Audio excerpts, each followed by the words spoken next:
A lot of people underestimate how important wins are in the first few weeks of the season, especially because it opens up the potential for trades and having the power and leverage in those decisions. And depending on what your record is, whether you're 2-0 or not, there are always some moves you can make to bulletproof your roster and dominate later in the season. And that is exactly what I'm going to be giving you guys, amazing buy low candidates. Make sure to hit that like button on your way through the video. Our like goal is right here. It is amazing. It helps me out as a person a ton. And while you're over there, hit that subscribe button because I'd love to be on your homepage for the rest of the year. We're going to have to act fast on a lot of these buy lows. JaMarr Chase #1, and this one is very time sensitive. I guarantee you the JaMarr Chase owners are either extremely upset or 0-2 or both, because he's averaged 9.8 fantasy points for the first 2 weeks of the season. We're drafting him in the first round of fantasy football drafts. That is not what we expect, because that puts him as the wide receiver 37 so far, behind Wan'Dale Robinson, behind Jerry Jeudy. There's a very small window of time in fantasy where you can get these top 5 picks for this low, because it's more than just JaMarr Chase. It's a Bengals issue. They're 0-2. Joe Burrow doesn't look the best. There's more concern than just his fantasy point production, but that pushes his value down a lot, so it's more attainable. And he gets an amazing matchup this week against the Commanders, which is why we want to be going ahead and sending our trade offers as soon as we can. If we know anything about the Commanders this year and last year as well, they allow the most points to opposing wide receivers by a good amount.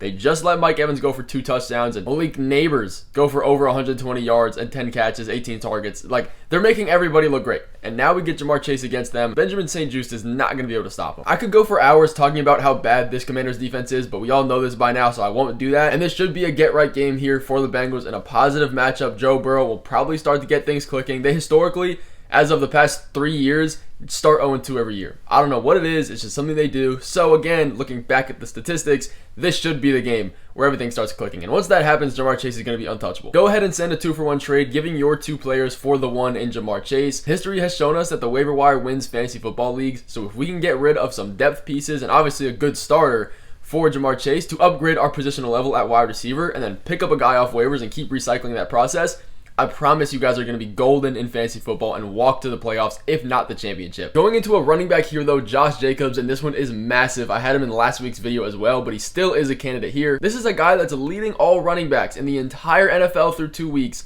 in rushing attempts. He has 48 rushing attempts. 32 came from last week with 151 yards. That is insane, and I feel like absolutely nobody's talking about it. And you look at this, his 2-week stretch, and say, okay, well, he's probably untouchable. No, he's averaging 12.5 fantasy points through 2 weeks despite being insanely efficient. Somehow averaging 117 rushing yards a game and 24 attempts. He is the RB23 on the year. The probability of that is just so low. Josh Jacobs owners are probably a little bit more upset than they should be because he hasn't put up over 15 once. And they look at his usage and he's still averaging about 70% of the snaps. But as a pure runner, this guy's looking the best he possibly ever has, at least in recent memory. He's averaging 5 yards per carry and 4 yards after contact.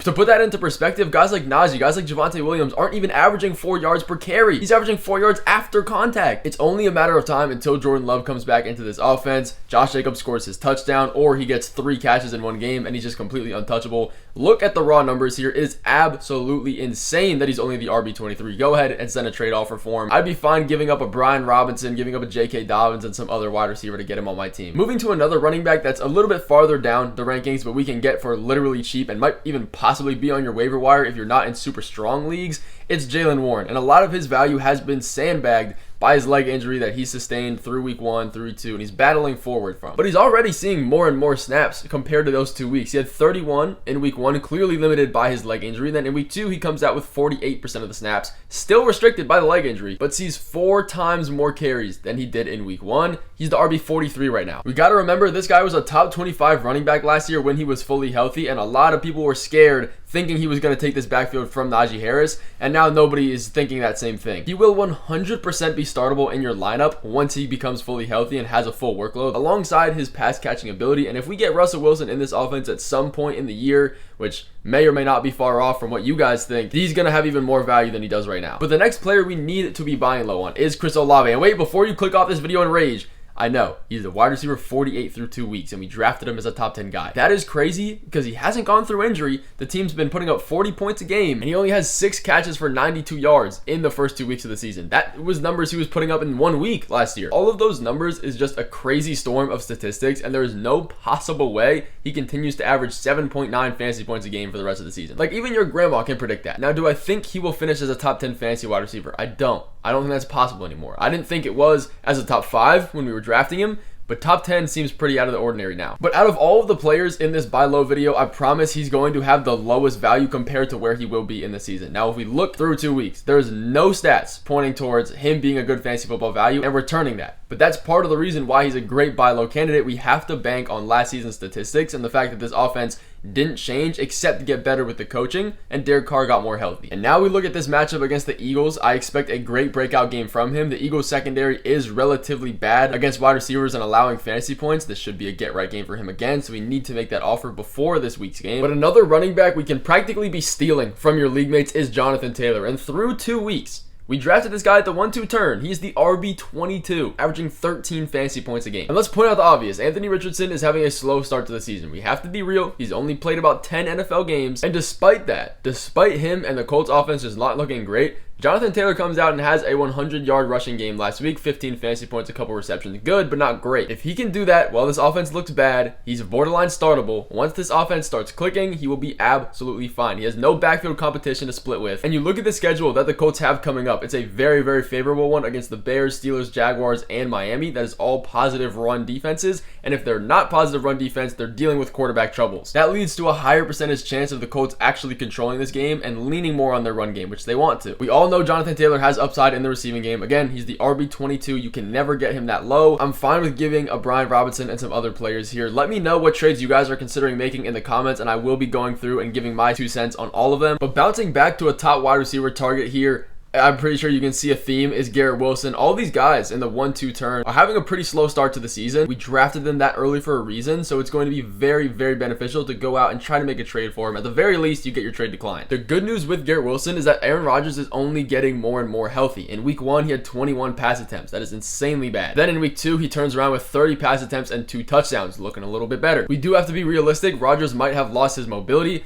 pretty much completely, but his arm talent is still 100% there from what we've seen in 2 weeks. When we look at Garrett Wilson, 11 targets in week 1, 6 last week, but he is garnering a 29% team target share through 2 weeks. Again, that is amazing. This quarterback wide receiver duo is only going to become on the same page more and more as the season goes on. We got to remember these are essentially their first games together. More often than not, you're going to see double-digit target games from Garrett Wilson for the rest of the season because he does not have much target competition at the wide receiver position. He has Allen Lazard, boom or bust. I know we saw those 2 touchdowns the other week and thought that he was a great ad. He really wasn't. Then we have Mike Williams. It looks like he's a shell of himself, to be honest. He's not really coming into his own, and even if he does, I guarantee you Aaron Rodgers is going to have enough passing volume to make Garrett Wilson a great fantasy player and outperform. Added bonus, if you're thinking about the fantasy football playoff schedule, he does have a pretty positive one of those as well. But I do want to get you guys some tight ends, and a top tier one that we should be considering is Sam LaPorta. And I guarantee you, if you have him on your team, you're taking a sigh of relief right now to see him on this list. If you don't, go out and try to get him on your team. Through 2 weeks, he's the tight end 14. He only has 6 catches for 58 yards.